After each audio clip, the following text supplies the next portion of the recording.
When I was a young boy, I lived over at 5416 33rd Avenue South.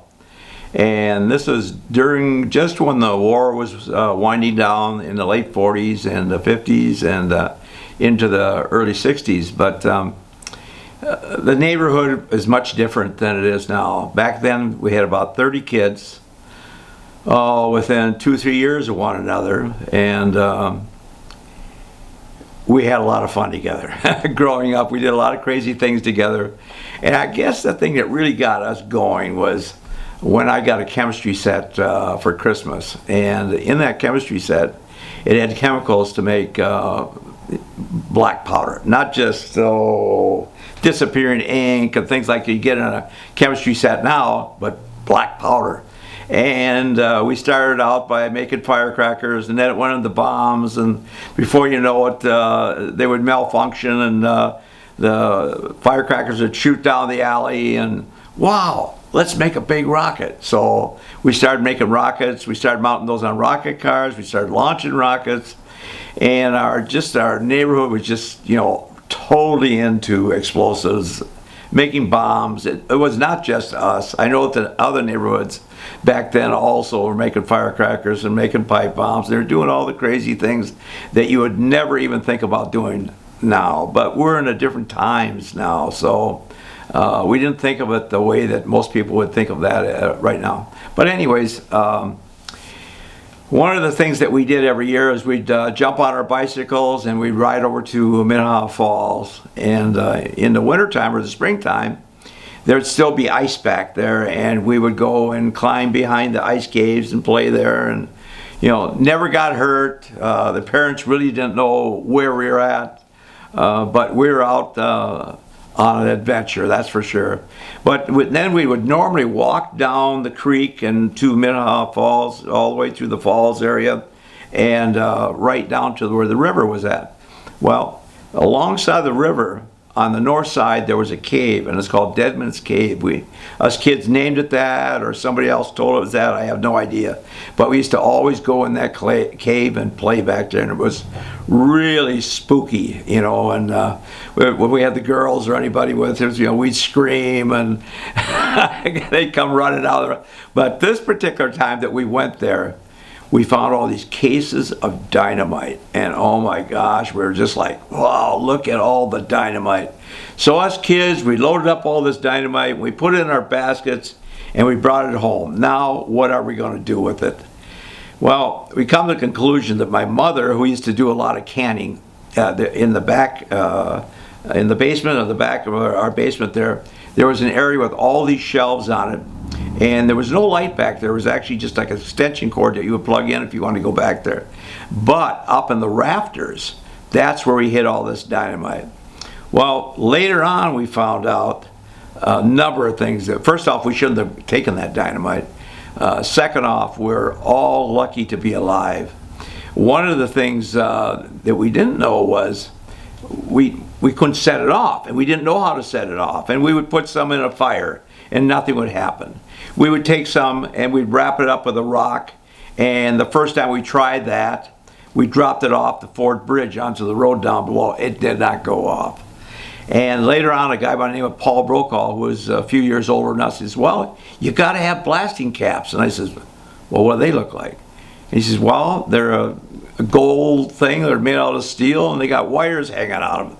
I said, oh, that's what's in those shoe boxes. So us kids, we all went back there and loaded up on dynamite caps.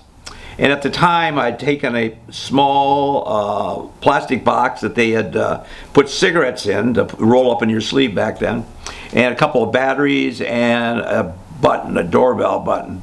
Now we're being able to set off these blasting caps, and they're equivalent to pretty close to an M80. They're pretty darn loud. Well, one day we're over at Chuck Kramer's house, over his aunt's house, his uncle's house, and we were in the alley, and it was just starting to get dark out. And we're blasting off all these blasting caps, and all of a sudden, here comes a squad car down the alley, and he had a drunk in the back seat. And he says, hey, you guys, you got a complaint letting off firecrackers back here. And Chuck, a little wiser than the rest, he was older than us, he says, no, we're not. We're just taking rocks and throwing it at my uncle's garage door, which happened to be a steel door. Well, he says, you guys stop doing that so we don't get any more complaints, and he drove off. And all this wire was all over the ground. If he was trained, and he had a flashlight in his hand, if he was trained, he was first thing would have said, well, where's all this wire from? But he didn't. So we skipped the hands of the law again. Actually, we had a couple of close encounters. As we start handing this out to other kids around the neighborhood, it started to go out to South Minneapolis, and we heard some went even as far as over into St. Paul. Well, the first thing that we really did was really bad was we took, like 3 sticks of dynamite, and we put this in a tree house over on right by where Crosstown 28th is. That might be 58th or something like that. The Crosstown was not put in there yet. And we set that thing off, and the explosion was unbelievable, and the shock waves, the wood flew all over the place, and we all ran. And we ran home just waiting for the police to show up at our door. They did not show up at our door. So we got a little bit braver, and we started doing more things and more things. And one day, my brother and I, we did a real stupid thing. They were just putting a big sewer pipe in front of our house over on 33rd. And we ran some wires down into the bottom of that hole and cut up a chunk of dynamite, put it in there, we set it off, and the dirt came flying all over the sidewalk. Well, my mother was across the street at the neighbor's house, and she come around and said, Kyron, Arliss, you quit letting off those firecrackers. Well, they weren't exactly firecrackers, but my mother didn't know what they were.